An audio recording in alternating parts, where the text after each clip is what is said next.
Hi, unruly anime family. The story begins as a man is getting absolutely destroyed while training, and he fears that he will not survive.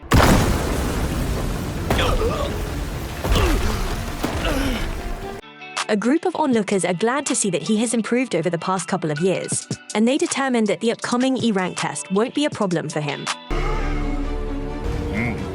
この2年でなかなかに仕上がったな。これで E ランク試験とかいうのも問題ないね。むしろ会場ぶっ壊さへんか心配やで。A while later, entrants for the E-rank promotion test are registered. Our protagonist Rick is one of them, and the receptionist named Alika is happy to see him again. It's been 2 years since they last saw each other, and it was when Rick used to be a guild clerk. She was surprised to hear that Rick became an adventurer. And he can't blame her because starting off as an adventurer at age 30 is pretty unthinkable. Normally, people start off as F-rank apprentices when they are teenagers and become E-rank just 2 years after that. Alika wonders where he has been, so Rick explains that he was up in the mountains training with some senior adventurers. Some unruly drunk guy tries to make advances towards Alika, but Rick calms him down. Everyone's attention turns to them when the guy passes out, so Rick reminds everyone to drink responsibly. Alika gives him his exam ticket and wishes Rick luck on the E-rank test. Rick is horrified when his ticket has a really unlucky number of 4242. Outside, Rick tells some girl named Rionette that he finished registering, and she reminds him where her eyes are. Back inside, everyone is shocked to see an imprint of Rick's hand on the drunk guy's armor because it's made of steel. What's even more shocking is that the drunk guy is an infamous former A-rank adventurer. His name is Dommel the Fiendish Knight, and he is a wanted criminal. Alika is then shocked when she wonders if Rick has become strong enough to easily leave an imprint on steel armor. A while later, Rick's height is measured and the examiners are shocked to see that he's 32 years old. After that, participants have their magical energy tested by putting their hands on a crystal ball. A couple guys get D-, and one girl gets an AC+. Rick's turn is next, but the light he generates from the crystal is pathetic and he's given an F-.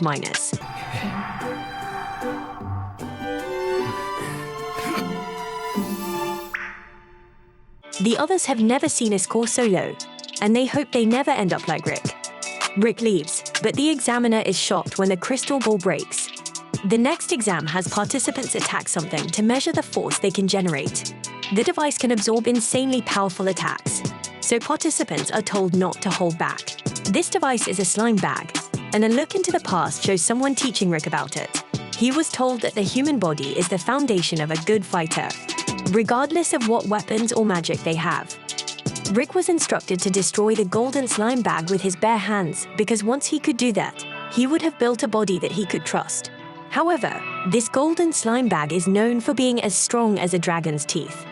Rick was sure that he wouldn't be able to destroy it with his bare hands, but he was told that doing so is simple for an adventurer.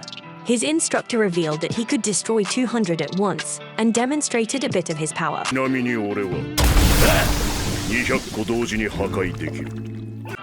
Rick had to work his way up by hitting the bag with 50,000 pinches every single day. Back to the present, one guy impresses everyone when he attacks a bag using strengthening magic. Some little guy is up next, and he declares that the time to show his strength has finally come. This kid is the second son of the Duke, and rumors say that even though he's just 11 years old, he has magic equivalent to C rank. This child prodigy then shocks everyone when he prepares his attack.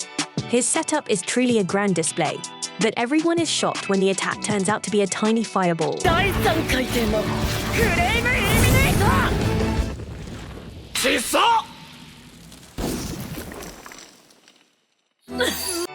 Everyone is still impressed by the damage it does, and they call him a genius. Rick is in awe as well because the kid used level 3 nature-composed blaze magic. Another look back at Rick's training shows some little girl using an insanely powerful fire attack on him. Both attacks were blaze attacks, but they looked really different, so Rick wonders if the kid compressed his for indoor use. Soon it is Rick's turn, but the examiner doesn't expect much from him. If magic isn't trained at a young age, then the chances for growth later in life are impossible. On top of that, Rick's results from the magic test were pitiful, so the examiner recommends that Rick just give up now. Rick actually agrees with everything he said, but he can't help but think back to his training. Rick was exhausted from punching the bag one day, but he refused to give up. Rick acknowledges that he started his journey really late, but he believes that his age shouldn't matter. Because of this, Rick strikes the bag and shocks everyone when he absolutely destroys it with a single punch. Rick doesn't even know his own strength, as he wonders if the bag was just effective. Everyone watches in terror as they wonder who he is. The kid is furious at Rick for stealing the attention, but he plans to show off during the defensive ability test. Moments later, we see that everyone is shocked again when Rick defends against level 4 nature-composed magic, something the kid couldn't even do. The examiner is surprised to hear that Rick only used level 1 magic to block the attack, so he decides to go up one level. For the next one, he will use level 5 attack magic. So the examiner suggests that Rick use something higher than level 1 defense magic. Rick then shocks everyone yet again when he reveals that he can only use level 1 magic on offense and defense. Rick assures the examiner that he will be okay, so the examiner takes offense as he believes that Rick is underestimating him. The examiner decides not to hold back and starts his incantation. He unleashes the level 5 attack, shocking everyone with its immense power, and even some nighttime worries about it from really far away. His name is Sylvester, and he rushes to the arena because he can't believe such a powerful attack will be used during an exam. Sylvester is then informed about Rick and how he was able to block a level 5 attack with just level 1 defense magic. He assumes it must be some kind of joke, but he is told that it isn't. It's just an impressive 32-year-old E-rank adventurer. Rick's report reveals that he was a good receptionist for 13 years. Sylvester doesn't seem to know what a receptionist is, though, and Rick's power makes him wonder if it's a title given to someone who has defeated a dragon. After the written exam, Rick expresses how confident he is that he aced it. Just then, the prodigy named Freed angrily approaches Rick. Rick barely remembers this kid, so he assumes that he's lost and offers to help him find his parents. The kid is furious, though, and explains that Rick took all the attention away from him. Just then, Freed's older sister Angelica arrives and is upset that Rick made her brother cry. Freed says that the 40-year-old man ruined everything, but Rick angrily corrects him by saying that he's only in his 30s. Angelica only believes her brother and challenges the 40-year-old man to a duel. Rick points out that she just got her glove dirty. Rionette explains that picking up the glove means he has accepted the duel. Moments later, the two arrive in an arena, and Angelica declares that she must punish the old man. Duels in the kingdom allow each participant to propose one condition for the duel. Angelica proposes that the loser must act as the victor's servant until the end of their lives, and her brother cheers her on. Angelica is a second-class knight, and Rick is shocked to hear that this means she's on the same level as a B-rank adventurer. B-rank adventurers are powerful enough to defeat monsters on their own. Rionette still tells Rick to take it easy on her. Rick thinks she has it all wrong and points out that he's just an F-rank adventurer who just registered a couple days ago. Rick fears that he won't make it out of the duel alive, so Riona tells him to just remember his training from the past 2 years. Rick begins to be inspired by the training montage that plays in his head, but he remembers how terrible it was and it just makes him throw up. Rionette tells him to be more confident and reminds him of the group that trained him. The group, called Orihalcon Fist, prides itself on being the strongest on the continent, and they consider it to be one of its members. Rick thanks Rionette for restoring his confidence, and he steps up to Angelica. Angelica knows that Rick is an F rank, so she promises to refrain from ending his life. She prepares for the fight, and Rick can tell that she's a swordsman type that strengthens her body and weapons. Angelica wonders if he will be able to keep up with her speed, and Rick is shocked when she flies right past him. She explains that she slowed down just a bit for Rick, and she wonders if he's not talking because of how shocked he is.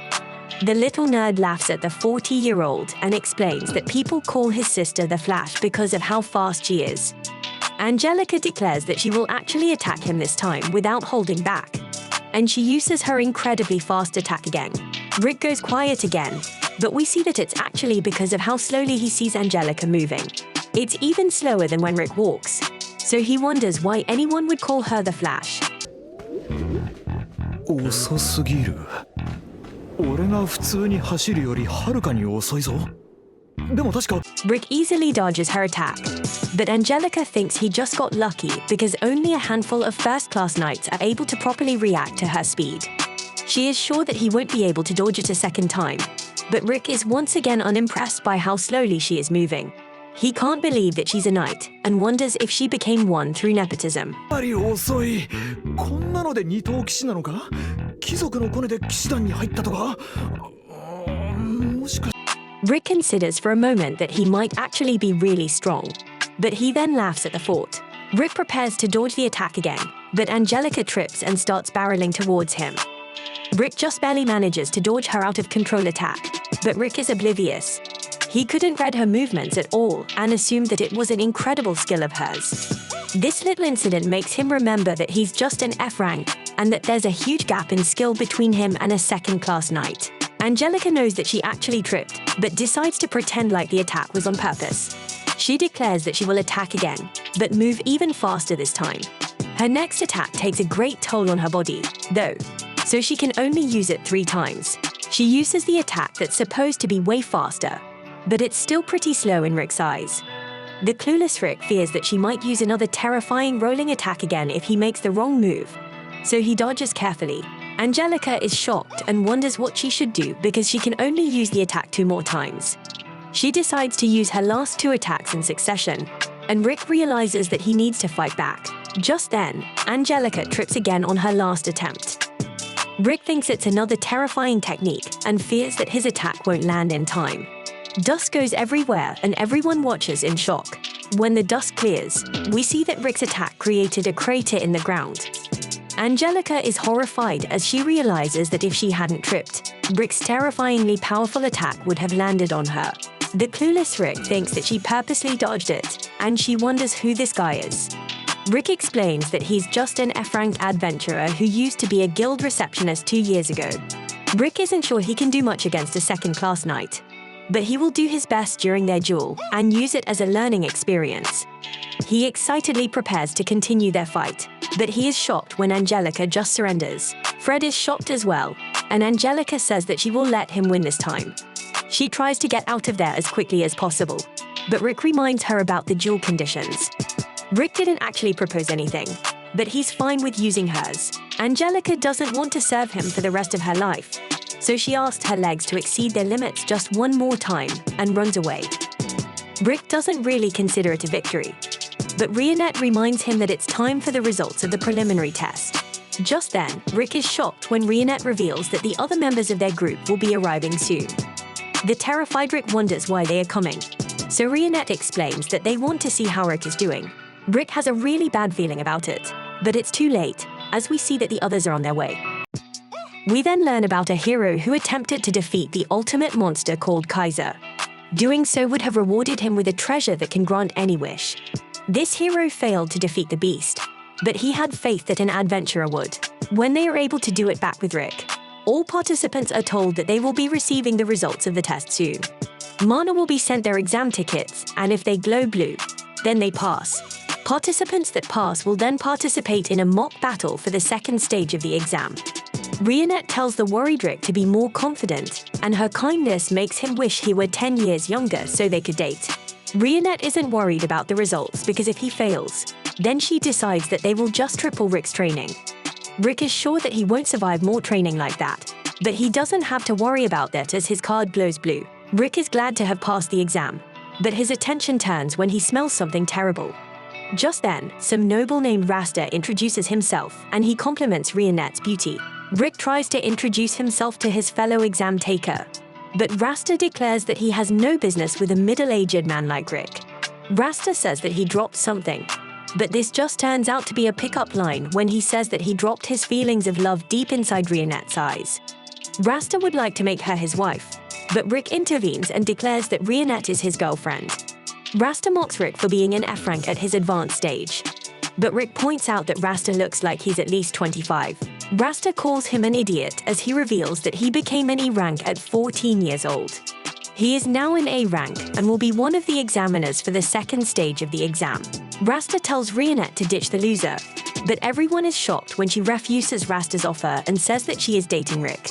Rionette then embarrasses Rasta as she points out that his perfume is repulsive, and Rick realizes that this guy is what smells. Rasta becomes enraged and tells Rick that he better hope that he is with his examiner for the test. Rick apologizes to Rionette for saying she was his girlfriend, but she surprisingly didn't mind. She was actually happy that he got her out of that creepy situation. Rasta, on the other hand, has come to hate Rick, and he vows to put him in his place. Just then, we learn that Frida and Angelica are his younger siblings, and they complain to him about some old guy bullying them. This, of course, makes him more upset, and he promises to never forgive the old guy who made his family cry. His siblings tell him Rick's exam number, and Rasa comes up with a devious plan. The next day, Rionette reminds Rick to hold back his strength in the mock battle, but Rick has no clue why she would say that. Just then, some guy named Lynx explains that he will be in charge of Rick's test in the second stage. Rick is glad that his examiner isn't Rasta, and Lynx thinks it's strange that a clerk in his 30s would decide to become an adventurer. Rick assumes that the guy is looking down on him, but Lynx is actually in awe of his determination.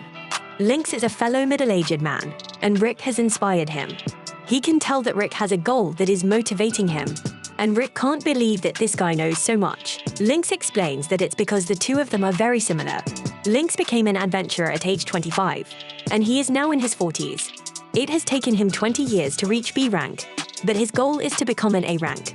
Rick can tell that this guy won't give up on his dreams just like him, so he looks forward to testing with him. The two get along really well, as they even plan to get a drink after the exam. But we see that Rasta is listening. After Lynx leaves, he thinks about how he can tell how much Rick has trained just from his handshake. This inspires Lynx to train harder. But he is shocked when Rasta appears and says that he wants to talk back to Rick. Rionette can tell that he's in a really good mood. But participants in Rick's group are told that Lynx has fallen ill. Rick doesn't recognize the name when they are told that the replacement will be Rasta. But he is shocked when Rionette explains that it was the perfume guy from the day before. She points out that he's probably related to the nobles he met earlier, and everyone else in the group laments having Rasta be their examiner. They're all terrified of him, as he is known as the man of 1,000 spells. He has a more infamous nickname as well, which is the F-rank Crusher. Rasta is called this because he torments participants that have gotten his attention. Rick is terrified to hear this because he did a lot more than just get Rasta's attention. Elsewhere, Rasta shows his immense power as he eliminates one of his own elite guards. Rick paces as he worries because he antagonized the guy who knows 1,000 spells. Rick considers himself to just be an F rank that only knows first nature magic, so he wishes he could just go home. Going home would result in his training getting tripled. So Rick realizes that he's a dead man no matter what he does. Rick has lost all his confidence because people keep mocking him about his age, but Rihanna believes that he can flip it. Instead of losing confidence, he can gain confidence when others insult him. Rick is ensued. Bria then knows that he is strong, and she is confident that he will succeed and pass the exam. She has believed in Rick since the day he decided to become an adventurer, so his confidence is restored. Just then, a stranger calls him a young man, and this person can tell that Rick is struggling with something. He compliments Rick's youth and offers to do some fortune-telling for him. Rick isn't so sure about it at first, but the guy offers to do the first one for free. Rick can't resist, so he goes to take a seat. But Rionette notices a magic circle on the chair. Rick disappears, and the stranger reveals that he's actually freed, and he declares that he's a great actor. Rionette demands to know where he teleported Rick, but Freed refuses to say anything. The furious Rionette demonstrates her terrifying power as she slices off all the Freed's eyelashes, which have the slightest movement. Rionette terrifies Free by declaring that she will take one of his eyes next, and she even lets him choose which eye he will lose. Fried is absolutely horrified and reveals that he can only teleport objects 100 meters away, so Rick should be close by. Nearby, Rick finds himself outside the venue, and he is confronted by a large group of serious-looking guys. Some butler-looking guy explains that there are the elite guards of the Dumut family, and they need Rick to sleep for a while. Rick realizes that it's the noble family that just keeps bothering him, and the guards explain that they have to make it so Rick can't participate in the exam. Rick can't believe that they're resorting to dirty tricks like stalling him, but the butler points out that they aren't stalling him. They are ganging up on him. The butler reveals that their powers are equivalent to BNA ranks, and Rick realizes that there is no way he can win. Just then, a group appears, and Rick is terrified to see that it's the senior members of his party. They wonder why Rick is outside when he should be taking the exam, and the guards are shocked to see that the big guy looks like a talking orc. The guards confront the big guy, but for some reason Rick lies and says that this group is helping him warm up before the exam. The big guy says that he will help out as well, but Rick just gets worried and pleads for the butler to have his men back off for their own good. He explains that their lives are in danger, but the butler ignores him and tells his men to eliminate everyone. One guard tries attacking the orc, but everyone is shocked when his sword shatters on the big guy's head, which doesn't even move an inch. The orc commends the guy for strengthening his body, but points out that he needs to do a better job strengthening his weapons. The guy tries to punch the orc, but he's easily stopped and his hand is shattered in the process. The orc surprisingly heals him and even gives him advice on how to stay more balanced during a fight. The blonde guy in Rick's group can tell that Rick is in trouble like always and decides that he will have to resolve the issue peacefully. This guy's definition of peace is pretty messed up as he pulls out a giant gun and explains that it's his newest invention. This thing is a crazy weapon, as if it fires magic-infused crystals. The guards try to attack him, but they just end up getting a taste of the blonde guy's weapon. Rick tells him to stop, so the guy assumes that he wants to try the weapon out himself. But Rick is just worried that the guy might end their lives, and one of the guards comes up with a brilliant idea to take the little girl from Rick's group hostage. He threatens to take her life, but Rick gets horrified and wonders if the guard has some kind of death wish. Even the orc tells him to let her go for his own good. The little girl wonders what the guard is doing, so Rick tries to keep her calm and tells her that he just wants to play a game. She believes him and wonders what kind of game he wants to play. But the guard foolishly decides to make his intentions clear. He hits her so she becomes furious, and Rick can tell that they are done. She absolutely decimates the fool, and the rest of the guards are shocked because she unleashed a 7th nature level of magic without an incantation. The butler now knows exactly who this little girl is, and he reveals that she is the famous vampire mage. She is the strongest mage at only 10 years old, and she is known as the demon child of ruin. Alizaret is her name, and she isn't the only famous person among the group.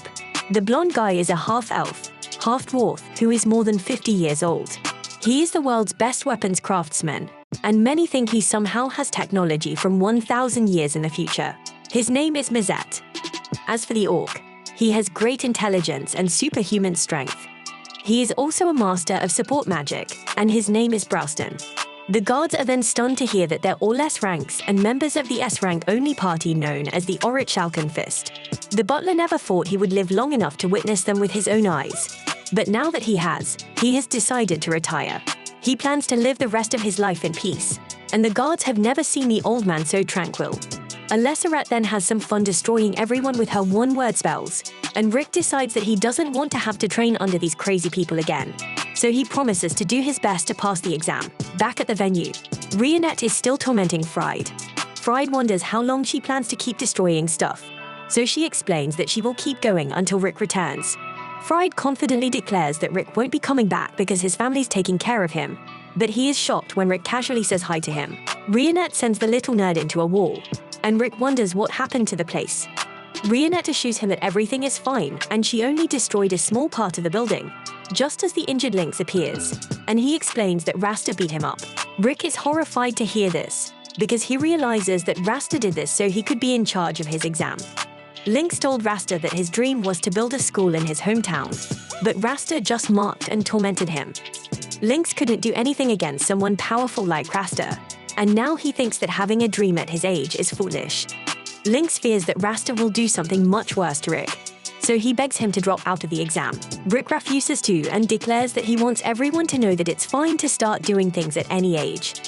Back with Rasta, he's busy taking out more of his own men, and one of his guards explains that there's an intruder. Rasta's glad when he realizes that Rick has decided to come.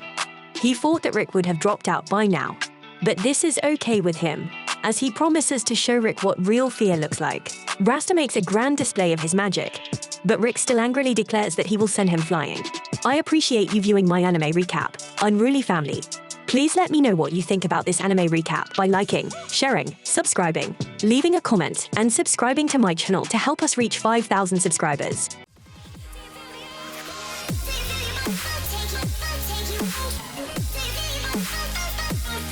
Take you